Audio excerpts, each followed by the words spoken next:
ترمیمی بل جمعیت علماء اسلام نے تیار کیا ہے، وہ صرف تیار نہیں ہے، سینٹ میں داخل کر دیا گیا ہے۔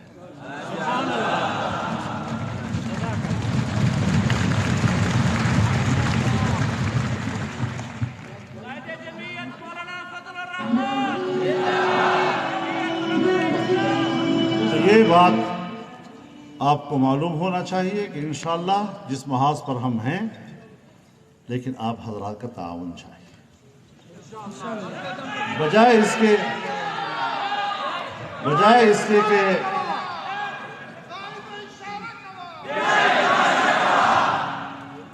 اس کے کہ کوئی کمزوری نظر آئے تو اس کو اچھالیں، اور اچھائی نظر آئے تو اس کو چھپائیں۔ تو اس سے تو رسول اللہ صلی اللہ علیہ وسلم نے پناہ مانگی ہے، اللہم انی اعوذ بک من خلیل ماکر قلبہ یرعانی وعیناہ تریانی ان رأى حسنة دفنها وان رأى سیئة افشاها۔ تو ہم وہ لوگ بن گئے ہیں، ہم اپنے ماحول میں کمزوریاں ڈھونڈنے کے پیچھے لگ گئے ہیں۔ اس طرح تو آپ دیمک کی طرح اپنی جماعت کو اندر اندر سے کھا لیں گے، اپنی قوت کو خود کمزور کر رہے ہیں۔ اپنی طاقت کو بڑھاؤ۔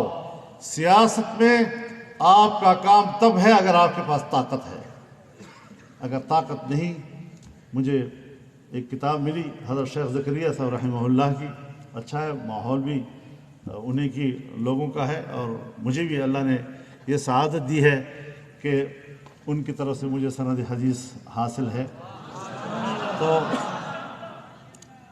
ہندوستان میں ایک موضوع وہاں کے علماء نے اٹھایا کہ بر صغیر میں امارت شرعیہ قائم کی جائے، تو اس پر علماء کرام کی آپس میں مشاورت تھی۔ اس پر حضرت شیخ نے خود ایک رسالہ لکھا ہے چھوٹا سا، اور انہوں نے اس رسالے میں یہ فرمایا ہے کہ امارت شرعیہ کی بات